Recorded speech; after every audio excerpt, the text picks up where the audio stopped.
Praise the lord everyone. प्रभु यीशु मसीह के मीठे और मधुर नाम में आप सभी को जय मसीह की। पिता परमेश्वर का प्यार, उसका अनुग्रह आप सभी पर हमेशा हमेशा बना रहे। प्रियो, मैं आज आप लोगों के लिए जो वचन लेके आई हूँ और जिससे मैं आप लोगों से बात करने वाली हूँ, परमेश्वर ने जो वचन मुझे दिया है कि मैं आप लोगों से बात करूँ, वो पाया जाता है यशायाह उसका 43 उसका 18 एंड 19। यहाँ लिखा हुआ है प्रियो 18 में, अब बीती हुई घटनाओं को स्मरण मत करो, ना प्राचीन काल की बातों पर मन लगाओ। यह परमेश्वर पिता अपने वचन से हमें ये बता रहे हैं कि जो बीत गया है उन घटनाओं को हमको याद नहीं करना है, उन बातों को याद नहीं करना है जो बीत चुका है उन घटनाओं को, और ना ही प्राचीन काल में जो यहाँ लिखा के बातों पे मन लगाओ। जो मतलब पुरानी बातें बीत चुकी है उस पे मन नहीं लगाना है हमें, उसे दिन रात। अक्सर हमारे साथ, हम सभी के साथ ऐसा हुआ है कि हमारे साथ कुछ ना कुछ बुरा हुआ है या कुछ ऐसा हुआ है कि हम आज भी पछताते हैं कि ये क्यों हमने किया, इसे काश हम ये नहीं करते तो आज मतलब जो दुख हमें उन बातों को याद करके होता है तो हम सोचते हैं कि अगर हम वो कार्य को नहीं करते तो ज़्यादा अच्छा होता, हम क्यों ये गुनाह कर दिए या क्यों हम ये पाप कर दिए। बहुत सारी हमने अपनी बीती हुई लाइफ में गलतियाँ की हैं जिसको याद करके हम बहुत परेशान होते रहते हैं और सोचते रहते हैं कि हमने क्यों ये कार्य को कर दिया, काश हम ऐसा नहीं करते। और कई बार हम उसे सोचते सोचते मेरे प्रयोग क्या होता है कि हम अपना आज खराब कर लेते हैं। पुरानी बातों को याद करते हुए, उसे सोचते हुए, अपनी गलतियों को हम अपना आज खराब करते हैं। हम उदास बैठते हैं उन बातों को जो बीत चुका है, उन बातों को हम याद करते हुए आज की डेट में उदास हो जाते हैं, आज की डेट में हम पछताते हैं। लेकिन जो बीत चुका है मेरे प्रियो, वो वापस लौट के नहीं आएगा, आप उसे नहीं ठीक कर सकते। वो सिर्फ फिल्मों में होता है कि टाइम मशीन में बैठे और चले गए और ठीक हो गया, लेकिन ये रियल लाइफ है। हम रियल में चल रहे हैं, हम रील में नहीं पर रियल में लाइफ में जी रहे हैं। तो ऐसा नहीं होता। उससे ये होता है कि आपका जो वर्तमान है वो खराब होता है। और शैतान जब देखता है कि ये पुरानी बातों को याद कर रही है या कर रहा है तो वो क्या करता है, वो उन बातों को और आपके माइंड में इस चीज़ को डालता है, हाँ तुझे ये नहीं करना चाहिए था या तुझे और कुछ करना चाहिए था। वो हमें भड़काता है, वो हमें भरमाता है और हमारे मन में और भी थॉट्स को डालते जाता है, और भी बुरे थॉट्स को डालते जाता है कि हमें इस तरीके से करना चाहिए। और इससे हमारा जो वर्तमान है, हम जिस में जी रहे हैं, प्रेजेंट में जी रहे हैं, वो खराब होता है। और परमेश्वर हमें कहते हैं कि उन बातों को याद मत करो। देखिए, जब हम परमेश्वर के सामने जाते हैं, अपने पापों का अंगीकार करते हैं और फिर परमेश्वर के सामने जाते हैं और अपने सारी गुनाहों के लिए जब हम उनसे माफ़ी मांगते हैं ना, तो वो हमें माफ़ कर देते हैं। अब एक छोटा सा एग्जाम्पल मैं आपको दे रही हूँ। आप कोई गलती करते हैं और अपने माता पिता के पास जाते हैं या जिनके अगेंस्ट आपने कोई गलती की है उसके पास जाते हैं, माफ़ी मांगते हैं, तो वो एक सांसारिक व्यक्ति होकर आपको माफ़ कर सकता है या माफ़ कर सकती है। तो फिर वो हमारा परमेश्वर जिसने सारी दुनिया को रचा, जिसने हमसे इतना प्यार किया कि अपने इकलौते पुत्र को दे दिया, वो हमें क्यों माफ़ नहीं करेंगे? वो हमें माफ़ कर देते हैं मेरे प्रियो। परमेश्वर हमें माफ़ करते हैं और साथ में ही वो हमसे कहते हैं कि तुम भूल जाओ उन बातों को, क्योंकि मैं खुद उस चीज़ को भूल चुका हूँ। परमेश्वर कहते हैं कि मैं खुद उस चीज़ को भूल चुका हूँ, इसीलिए तुम भी भूल जाओ। तो हमें उन गुनाहों को या पास्ट में की कोई भी गलतियों को याद करके अपना वर्तमान जो है उसे खराब नहीं करना है प्रियो। यहाँ लिखा हुआ है कि प्राचीन की काल की बातों पे मन मत लगाओ। प्राचीन जो बीत गया उसमें मन मत लगाओ। अगर हम दिन भर बैठ के सोचते रहेंगे कि हाँ हमसे ये गलती हुई, हमें ये नहीं करना चाहिए था, अगर हम ये गलती ना करते तो आज कुछ और होता, इन बातों पे मन लगाने का कोई फ़ायदा नहीं है क्योंकि वचन कहता, हमें वचन के अनुसार अपने जीवन को जीना है और वचन जो हमें सिखाता है हमको उसे पूरा करना है।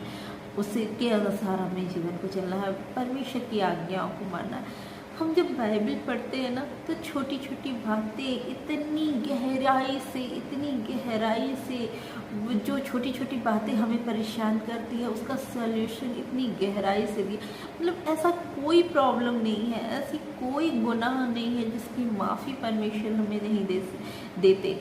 हमको बस संपूर्ण मन से पूरे हृदय से परमेश्वर के सामने आना है कि वो हमें उस चीज़ के लिए माफ़ कर दे, हमें उस तरीके से माफ़ी मांगनी है और दोबारा उन गलतियों को नहीं दोहराना है।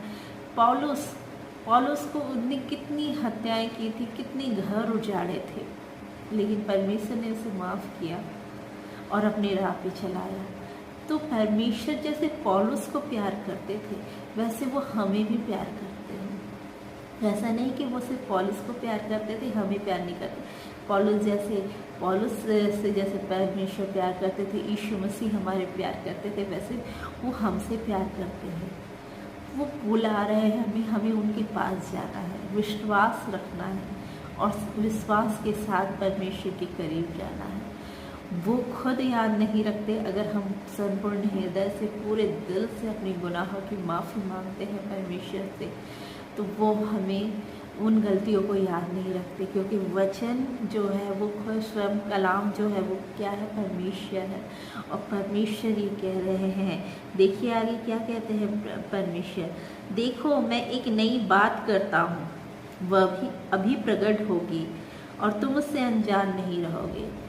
परमेश्वर की पहले ये आज्ञा है कि तुम पुरानी जो घटनाएं हो चुकी हैं उसको स्मरण मत रखो, प्राचीन काल की जो बातें हैं उसमें मन नहीं लगाओ। और उसके बाद वो कह रहे हैं जब हम उनकी बात को मानते हैं, जब उसकी आज्ञा को मानते हैं तो परमेश्वर हमें एक गिफ्ट देना चाहते हैं। जब हम उसकी आज्ञा को मानते हैं तो वो गिफ्ट देना चाहते हैं हमें, ठीक है। जैसे हम अपने बच्चों को, अगर कोई अच्छा काम करता है, हमारी बात को मानता है, तो हम भी उसे कुछ देते हैं, चाहे वो छोटी चीज़ हो, बड़ी चीज़ हो, या हमारा प्यार ही क्यों ना हो, हम उसे देते हैं। वैसे ही परमेश्वर पिता कहते हैं अगर हम उसकी आज्ञाओं को मानेंगे तो वो हमें भी एक गिफ्ट देना चाहते हैं। और वो कहते हैं कि मैं एक नई बात करता हूँ, हमारी लाइफ में एक चीज़ नई प्रकट होगी, ठीक है। और वो अभी प्रकट होगी जब हम आज्ञा को मानते हैं। तो परमेश्वर देर नहीं करते हैं आशीषों को देने में, वो देर नहीं करते हैं क्योंकि मैं बाद में दूंगा, 1 साल बाद दूंगा, 2 साल बाद दूंगा, 4 साल बाद, नहीं, वो आशीषों को देते हैं। और लिखा है वह अभी प्रकट होगी और क्या तुम उससे अनजान रहोगे? तुम उनसे अनजान रहोगे? नहीं, हम बिल्कुल अनजान नहीं रहेंगे, क्योंकि वो चीज़ परमेश्वर हमें दे रहे हैं। मैं जंगल में मार्ग बनाऊंगा। जंगल में मार्ग बनाऊंगा का मेरे प्रियो मतलब ये है कि जो हमारा जीवन अभी प्रॉब्लम में है, ठीक है, हम पुरानी बातों को याद करते हुए प्रॉब्लम में फंसते हैं, बहुत सारी प्रॉब्लम में फंसते हैं। हमारा माइंड हमारे साथ नहीं रहता है, तो हम कोई कार्य अच्छे से नहीं कर सकते, अपनी फैमिली की देख रेख नहीं कर सकते हैं। हम भागते हैं, अपने पास्ट में भागते हैं, और जब हम अपने पास्ट में भागते हैं, पास्ट की चीज़ों को लेके आते हैं, तो क्या होता है, हमारी लाइफ में बहुत सारी प्रॉब्लम्स आती है। शैतान तो यही चाहता है कि हमारी लाइफ में प्रॉब्लम आए, तो हम पुरानी बातों की ओर भागते हैं, तो हमारी लाइफ में बहुत सारी प्रॉब्लम्स शैतान एक के बाद एक लेके आना शुरू कर देता है। तो इसलिए परमेश्वर ने कहा कि उसे याद नहीं करो, और हमारा जीवन जो रहता है जंगल के समान हो जाता है, जिसमें क्या है, बहुत सारे परेशानी। आप किसी जंगल में जाएंगे तो वहाँ आपको एसी की सुख सुविधा नहीं मिलेगी, सोफ़ा सेट नहीं मिलेगा, लग्जरी बेड नहीं मिलेगी, ये सब कुछ नहीं मिलने वाला। जो हम सुख से जीवन जीते हैं तब ये हमें ये सारी चीज़ें मिलती हैं। लेकिन अगर हम ये सुख से अपना जीवन नहीं जिए तो हमें ये सारी चीज़ें नहीं मिलेगी। परंतु जंगल कैसा होता है, अनेक प्रकार के जहरीले जीव जंतु, कांटे, उबड़ खाबड़ रास्ते, ये हमारे जीवन में रहता है। जब हम पुरानी बातों को लेकर चलते हैं तो ये हमारे जीवन में, हमारा जीवन ऐसा ही हो जाता है। हमें चारों तरफ से केवल परेशानियां ही घेरे रहती है। लेकिन जब उसकी आज्ञा को मानते हैं हम, परमेश्वर की आज्ञा को मानते हैं हम, पुरानी बातों को छोड़ देते हैं, तो परमेश्वर कहते हैं कि मैं जंगल में से मार्ग को निकालूंगा। मतलब उस कठिनाई भरे जीवन में, ठीक है, वो परेशानी जो चारों तरफ से आपको घेरी हुई है, उस समय परमेश्वर एक मार्ग हमारे लिए निकालेंगे कि उस मार्ग पर जहाँ न कांटे होंगे, न पत्थर होंगे, न ही जंगली जीव जंतु, न ही किसी प्रकार की कोई परेशानी हमारे जीवन को परेशान कर सकेगी, हमारी लाइफ को परेशान कर सकेगी। परमेश्वर हमारे जीवन में एक ऐसे मार्ग को निकालेंगे जहाँ हम खुश रह सकेंगे, परमेश्वर में आनंदित रह सकेंगे। आगे परमेश्वर कहते हैं, और निर्जल देश में नदियाँ बहाऊंगा। और जो निर्जल देश है, मतलब हमारे जीवन में जो किसी भी प्रकार की कोई सुख नहीं, कोई सुविधा नहीं, बहुत सारी परेशानियाँ ही परेशानियाँ हैं, तो वहाँ पर जल के सोते, जल का सोता का मतलब होता है, जल का सोता का मतलब बाइबल में दिया हुआ है प्रियो, इसका मतलब ये होता है कि आपके जीवन में उन्नति को लाना। जल का सोता ज़मीन से फूटता है, जल का सोता जो होता है वो ज़मीन से फूटता है, और वो अपने जल जो पानी रहता है उससे हम तृप्त हो जाते हैं। तो जल का सोता भाव निर्जल, यानी कि हमारे जीवन में जो सूखी पड़ी हुई है, जो हमारे जीवन सूखी भूमि पड़ी हुई है, जिसमें किसी भी प्रकार का कोई उपज नहीं हो सकता है, हमारे पास आशीष नहीं होगी तो हम दूसरों को क्या आशीष बांटेंगे। तो परमेश्वर कहते हैं कि मैं उस निर्जल भूमि पर जल का सोता बहाऊंगा। मतलब हमारे अंदर परमेश्वर आशीष को भरेंगे, बहुत हमारे जीवन में आशीष ही आशीष होगी। और उस आशीष को जब जल का सोता फूटता है ना, तो उसे केवल हम नहीं पीते हैं उस पानी को, तो उससे बहुत लोग तृप्त होते हैं, उसे पीकर बहुत सारे लोग तृप्त होते हैं। तो वैसे ही जब हमारे अंदर वचन आएगा, जब हमारे अंदर आशीष आएगी, तो उस आशीष से बहुत सारे लोग आशीषित होंगे। वो केवल हमारे अंदर नहीं होगा, परंतु परमेश्वर उस सोते के द्वारा जो निर्जल देश को उपजाऊ भूमि बनाना चाहते हैं, तो हमारे जीवन में जो हमारी जीवन जो है वो उपजाऊ भूमि बनेगी, और उससे बहुत सारे लोग खाकर पीकर तृप्त होंगे। तो मेरे प्रियो, हमें अपने जीवन में कोई भी पुरानी चीज़ को, पुरानी बात को लेके नहीं बैठना है कि उन बातों से हम डिस्टर्ब हों, हमारी लाइफ डिस्टर्ब हो, हमारा प्रेजेंट डिस्टर्ब हो। पुरानी बातों को छोड़ दो। परमेश्वर का वादा है, जो वादा उसने वचन में लिख कर किया है परमेश्वर ने, उस वादे को स्मरण रखिए, परमेश्वर के उस प्यार को स्मरण रखिए। हम सभी ऐसे करते हैं कि कई बार हम अपने पास्ट में चले जाते हैं और उसमें परेशान होते हैं।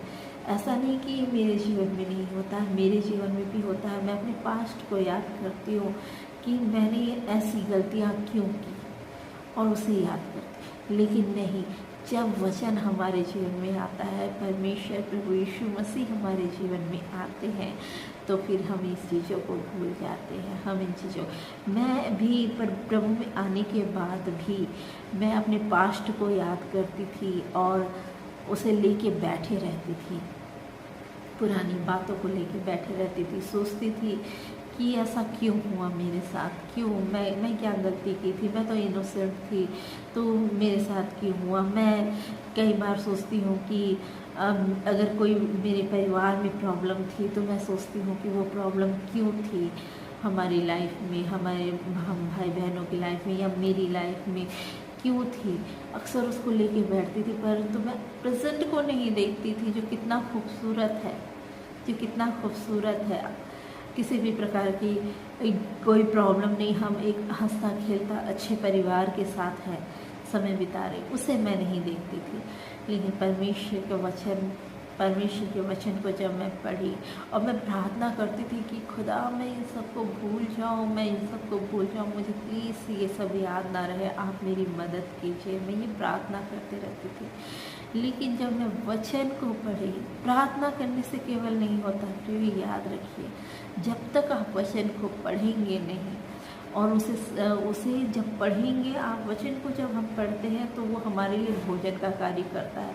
और जब भोजन खाते हैं, जैसे हम नॉर्मल दाल चावल राइस रोटी जो भी हम खाते हैं, तो हमारे शरीर में जाके वो एनर्जी में कन्वर्ट हो जाता है, एनर्जी में कन्वर्ट हो जाता है। वैसे ही वचन जब हम पढ़ते हैं तो ये हमारी आत्मिक भोजन है। हम वचन को पढ़ते हैं तो हम जान जाते हैं कि इस वचन के द्वारा हम जान जाते हैं कि हमें अपने जीवन से किस चीज़ को बाहर निकालना है। हम परमेश्वर के सारे वादे जो उसने वचन में हमसे किए हैं, उसकी आज्ञाओं को मानते हैं और उस वादा को, जो परमेश्वर ने जो भी वादा हमारे लिए वचन के द्वारा हमारे जीवन में किया, उसे पूरा होते देखते हैं। आज मैं खुश होती हूँ कि परमेश्वर ने सचमुच मुझे बहुत बदल दिया है। परमेश्वर ने सचमुच मुझे बहुत बदला। मैं बहुत आनंदित हूँ परमेश्वर में, बहुत आनंदित। पहले अगर मेरे घर में छोटी सी झगड़ा हो जाता था तो मैं रोते बैठती थी या फिर बहुत देर तक उस चीज़ को सोचते रहती थी। लेकिन मैं परमेश्वर ने मेरे जीवन को बदला है कि अगर छोटी सी बात हो जाती है, कोई भी हर घर में होता है, अगर वैसा हो जाता है तो मैं प्रभु यीशु मसीह को स्मरण रखती हूँ। मैं सोचती हूँ मुझे उसका कांटों वाला ताज दिखाई देता है उसके सर पे, मुझे उसके हाथ दिखाई देते हैं, वो छिदे हाथ दिखाई देते हैं मुझे, उनका चेहरा दिखाई देता है मुझे जो लहू रहता है। तो मैं बोलती हूँ कि प्रभु आपके जैसा प्यार मुझे किसी ने नहीं किया, आपने जितना प्यार मुझे किया वैसे किसी ने नहीं किया। तो मैं आपके प्यार के स्मरण करके मैं जीऊँ ना, मैं ऐसी जगह क्यों भागूं, मैं ऐसी जगह क्यों जाऊं जहां मुझे दुख मिलता है। मुझे आनंद किससे मिलती है? मुझे आनंद मेरे प्रभु यीशु मसीह से मिलती है। तो मैं वहां जाऊं ना, मैं उसके प्यार को स्मरण रखूं ना, वो कितना प्यार मुझे किए, वो कितना प्यार। आज हमारे हाथ में एक छोटा सा कांटा चुभ जाएगा ना प्रियो, तो हम उसे लेके बैठे रहेंगे, घर का काम छोड़ देंगे, मुझे चोट लगी है, मैं काम नहीं कर सकती या मैं काम नहीं कर सकता, हम उस चीज़ को लेके बैठे रहेंगे। खुदा ने तो हमारे लिए कांटों का ताज पहन लिया, खुदा ने हमारे लिए कांटों का ताज पहन लिया प्रिय, और उसने उफ तक नहीं किया, फिर भी हमसे कहता है कि मैं तुमसे बहुत प्यार करता हूँ। तो उस प्यार को स्मरण रखें, उस प्यार को स्मरण रखें। आपको हर चीज़ मिल जाएगा जब हम परमेश्वर प्रभु यीशु मसीह के प्यार को मानते हैं, उसको स्मरण रखते हैं, उसे याद रखते हैं। संसार की ऐसी कोई चीज़ नहीं है जो हमें नहीं मिल सकती। हज़ारों गवाहियाँ हैं किसी के रिश्ते में। अगर कोई अपने रिश्ते में प्रॉब्लम देख रहे हैं, हस्बैंड वाइफ, माता पिता, भाई बहन, अगर आपको दिख रहा है कि आपके रिश्ते जो है वो उलझते जा रहे हैं, दुख है, उसमें परेशानी है, आप प्रभु में चलिए, प्रभु से मांगिए, खुद से सुलझाने की कोशिश मत कीजिए, वो और उलझ जाएगा, टूट के बिखर जाएगा। आप प्रभु में चलिए, प्रभु में आगे बढ़े, परमेश्वर उस रिश्ते को सुलझाएंगे और बहुत खूबसूरत रीति से सुलझाएंगे, बहुत ही खूबसूरत। पहला स्थान अपने जीवन में परमेश्वर को दीजिए, परमेश्वर को दीजिए, और फिर आप देखिए कि परमेश्वर कैसे अद्भुत और बड़े बड़े कार्य आपके जीवन में करते हैं। मैं आप लोगों से उम्मीद रखती हूँ कि आज के वचन से आप लोगों ने सीखा होगा और आशीष को ग्रहण किया होगा। वचन को पढ़िए और वचन के अनुसार अपने जीवन जिए। परमेश्वर आपकी लाइफ से, मैं परमेश्वर से प्रार्थना करती हूँ, प्रभु यीशु मसीह के नाम से मैं आप सभी के लाइफ से सारी मुश्किल और सारी परेशानियों को दूर होने की आज्ञा देती हूँ, प्रभु यीशु मसीह के नाम से। अब कुछ नहीं है परेशानी आपकी लाइफ में, यकीन कीजिए और परमेश्वर के मार्ग पे चलिए। परमेश्वर को अपना उद्धारकर्ता ग्रहण करिए, प्रभु यीशु मसीह को अपना उद्धारकर्ता ग्रहण कीजिए। परमेश्वर को अपने हर सुख का मूल जान, वचन कहता है, तो वो तुझे उन्नति और हर चीज़ नवाजेगा। परमेश्वर को पहला स्थान दीजिए। आप सभी को जय मसीह की। पिता परमेश्वर का प्यार और अनुग्रह आप सभी पे हमेशा हमेशा बना रहे। Praise the Lord.